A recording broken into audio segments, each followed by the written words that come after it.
বাসায় কেউ আছেন? জি বলুন। আমাদের খুব জোর ক্ষুধা লেগেছে। আমার নাম ভালোবাসা।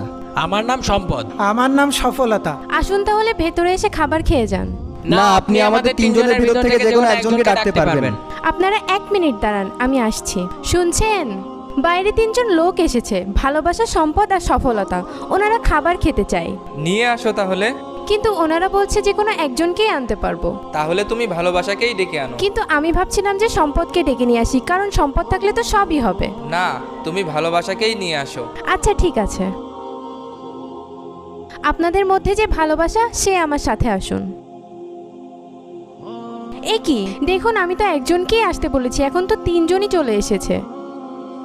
যদি আমরা সম্পদ আর সফলতাকে ডাকতাম তাহলে ওরা কেউ আসতো না। যেহেতু আমরা ভালোবাসাকে ডেকেছি তাই ওরা সবাই এসেছে, কারণ ভালোবাসা থাকলে সফলতা আসবে, আর সফলতা আসলে সম্পদ এমনিতেই আসবে।